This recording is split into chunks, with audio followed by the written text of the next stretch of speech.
आस्था क्या होती है? आस्था, अगर आप गोबर को गणेश मानेंगे तो आस्था बोलते हैं क्या उसको? दूध चढ़ाने से आपका बच्चा पास हो जाएगा, क्या ये आस्था है? मूर्खता नहीं है क्या? मूंछों के नाम पर कत्ल होता है। जब भी कोई बच्चा अगर मटका छूता है तो उसको मार दिया जाता है। ये मनुस्मृति की सोच है, ये ब्राह्मणवादी सोच है। एक आदमी अगर मंदिर में घुस जाता है तो भगवान अपवित्र हो जाता है, जीने की कला है क्या? एक आदमी अगर हाथ लगा देता है तो अपवित्र हो जाता है, जीने की कला है क्या? एक बच्चा अगर मटका छू देता है तो मटके का पानी अपवित्र हो जाता है, जीने की कला है क्या? अगर एक व्यक्ति मूंछ रखाना चाहता है और दूसरे आदमी के पेट में दर्द होता है, जीने की कला है क्या? एक ऊंचा एक नीचा जाति के नाम पर, ये जीने की कला है? ऐसी जीने की कला हमें नहीं चाहिए। हमें संविधान की कला चाहिए। संविधान में मानव मानव एक समान की बात करता है।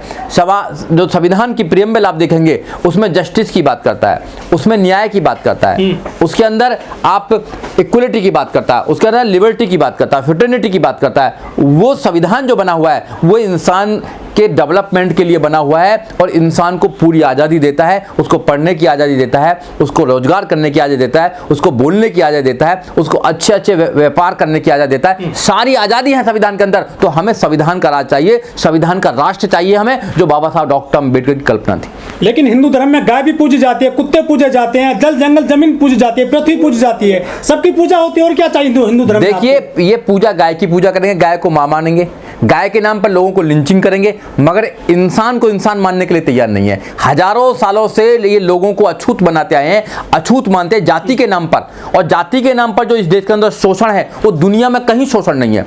आप जाति के नाम पर शोषण करेंगे और गाय को पूजने का काम करेंगे, आप जानवरों को पूजने का काम करेंगे, आप पेड़ों को पूजने का काम करेंगे, आप पत्थर को पूजने का काम करेंगे, उनके अंदर प्राण प्रतिष्ठा करने का काम करेंगे, उनको भगवान बनाने का काम करेंगे, मगर इंसान को इंसान मानने के लिए तैयार नहीं हो। तो ऐसा धर्म नहीं चाहिए हमें वो धर्म चाहिए, वो धम्म चाहिए जहां मानव मानव एक समान की बात होती है, जहां कोई नीचा कोई ऊंचा नहीं है जाति के नाम पर, कोई बड़ा कोई छोटा नहीं है जाति के नाम पर, कोई शुद्ध अशुद्ध नहीं है जाति के नाम पर। समझ रहे हो बात को? तो ऐसा हमें धर्म चाहिए। वो धर्म है, धम्म है बुद्ध धम्म और बाबा साहब डॉक्टर अम्बेडकर का संविधान सबको सब चीज की आज़ादी देता है। आप किसी भी धर्म को मानिए, किसी भी पूजा पद्धति को मानिए, आप जो करना आपको करिए, बड़ कानून के विरुद्ध ना हो। आपको पूरा जीने का अधिकार है। ऐसा कानून, ऐसा संविधान पूरी दुनिया में कहीं पर नहीं है जैसा भारत का संविधान है। तो हमें संविधान का राज चाहिए, हमें संविधान का देश चाहिए। ये संविधान से देश चल रहा है। बस अफसोस की बात यह है कि जो सरकार में बैठे हुए हैं उस संविधान को पूर्ण रूप से लागू नहीं कर रहे हैं, उस संविधान की हत्या कर रहे हैं और वो मनुस्मृति को दोबारा पूरे समाज के अंदर प्रैक्टिस कराना चाहते हैं। और आज भी वो मनुस्मृति के अनुसार समाज को आगे बढ़ाना चाहते हैं, जो सरासर गलत है।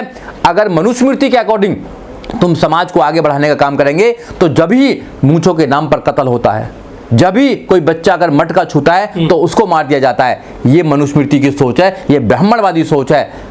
संविधानवादी सोच तो यह है कि मानव मानव एक समान, तुम भी महान, हम भी महान, सब महान और सब उसका उद्धार करेंगे भारत। हिंदू धर्म में महिलाओं की पूजा होती है, कन्याओं की पूजा होती है, सबको समान माना गया है। तो जब भी तो हिंदू धर्म में कहा गया है ढोल गवार शूद्र पशु नारी ये सब ताड़न के अधिकारी।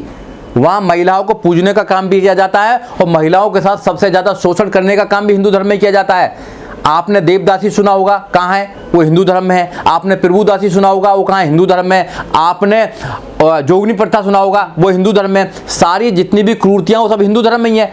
और महिलाओं को तो वो सिर्फ एक प्रकार से काम वासना की चीज मानते हैं। उनके शास्त्र महिलाओं को कभी अधिकार नहीं दिया। अगर महिलाओं को अधिकार मिला है तो संविधान से अधिकार मिला है। अगर महिला आज देश के अंदर IAS, PCS, doctor, engineer, professor, जज, वकील, राष्ट्रपति बन सकती हैं तो संविधान से बन सकती हैं। संविधान से पहले महिला क्यों नहीं बनती थी?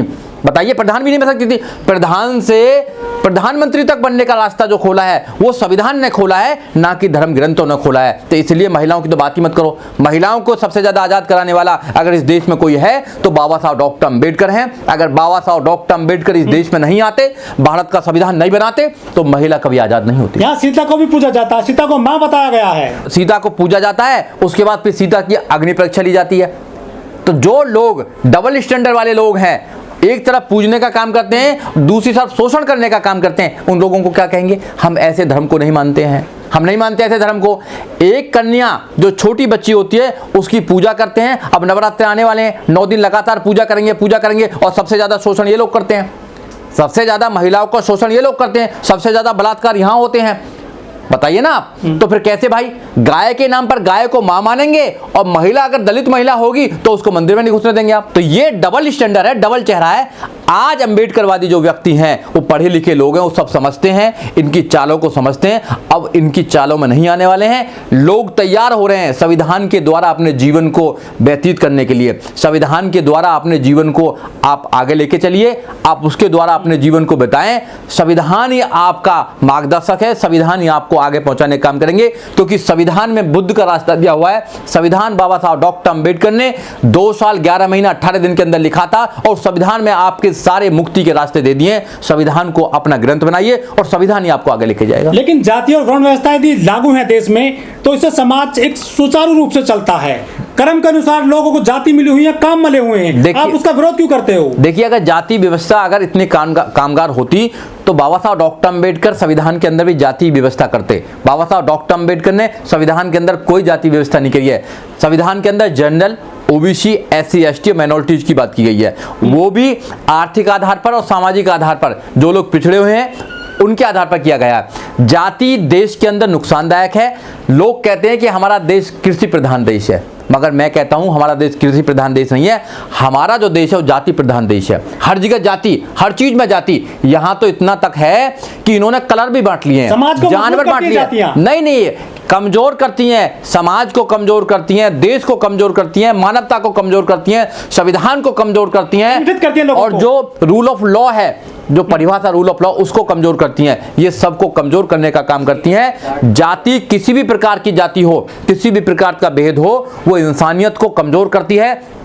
जाति सिर्फ इंसानों में नहीं है, इन्होंने जानवरों में भी बंटवारा कर दिया है, इन्होंने कलरों में भी बंटवारा कर दिया है, इन्होंने दिशाओं में बंटवारा कर दिया है, सब चीजों में बंटवारा कर दिया है। बंटवारा किसी भी प्रकार का हो, बंटवारा हमेशा लोगों को कमजोर करता है और भारत का कमजोर होने का रास्ता बंटवारा है, जातियां हैं। और जब तक जातियां रहेंगी, लोग जातियों पर घमंड करेंगे, जब तक भारत कमजोर रहेगा और इंसानियत कमजोर रहेगी, इंसानियत मरती रहेगी। बाहर तो अंबेडकरवादी रहे ना देश को, कैसे बांट रहे हैं बताइए? कैसे बांट रहे हैं अंबेडकरवादी? तुम हिंदू नहीं हो, तुम पिछड़े नहीं हो, तुम ये नहीं। अगर बाबा साहब डॉक्टर अंबेडकर का संविधान देश में लागू नहीं होता तो देश इकट्ठा नहीं होता। देश आज इकट्ठा है तो बाबा साहब डॉक्टर अंबेडकर के संविधान से इकट्ठा है। क्योंकि हिंदू कहते हैं कि हमें हिंदू राष्ट्र चाहिए, उधर सिख कह रहे हैं कि हमें खालिस्तान चाहिए, बुद्धिस्ट लोग कह रहे हैं कि हमें बुद्धिस्तान चाहिए, मुसलमान कोई और राष्ट्र मानेंगे अपना। तो अगर संविधान क्या कहता है? संविधान कहता है कि कोई भी व्यक्ति किसी भी धर्म को मान सकता है, उसका पालन कर सकता है। का विरोध करे, देवी देवताओं का विरोध करे, भगवान का विरोध करे, बाबाओं का विरोध करे, साधु संतों का विरोध करे।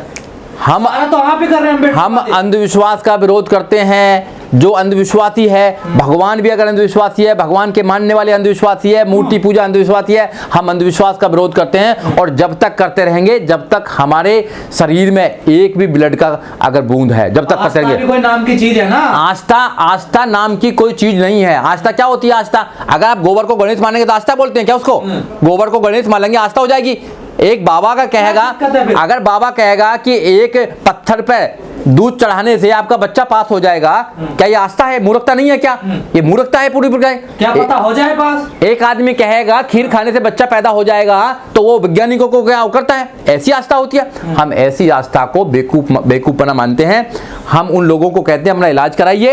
ये आस्था नहीं है, ये अंधविश्वास है, और अंधविश्वास का विरोध करना हर नागरिक का कर्तव्य है। ऐसे काम तो दूसरे धर्मों में भी होते हैं, उनका तो विरोध नहीं करते। हम सबका विरोध करते हैं, किसी भी धर्म में हो, कोई भी व्यक्ति करता हो। अगर वो देश में अंधविश्वास फैलाएगा तो प्रत्येक व्यक्ति का फंडामेंटल ड्यूटी है कि उसका विरोध किया जाए और समाज में अंधविश्वास को ना फैलने दिया जाए। क्योंकि अंधविश्वास लोगों को वहां तक लेके जाती है जहां इंसान कल्पना भी नहीं कर सकता। आप मानते हैं 72 हूर होती हैं? कुछ नहीं होता, हूर कुछ नहीं होता।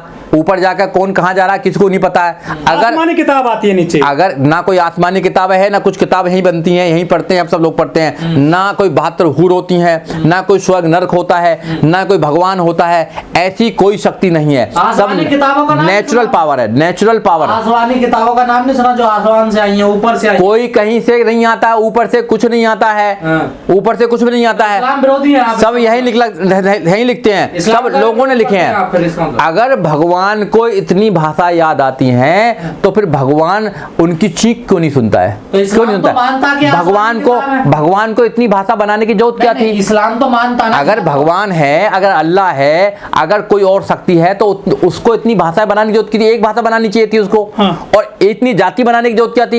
एक ही जाति बना दी थी, मानवता मानव मानव एक समान। अगर ये बनाए ही हैं, इतनी सारी भाषाएं बनाई हैं, इतने सारे कल्चर्स बनाए हैं, इतनी सारी किताब बनाई हैं, इतने सारे धर्म बनाए हैं, तो वह इंसानों की उत्पत्ति है और इतने रंग बिरंगे भगवान बना दिए हैं।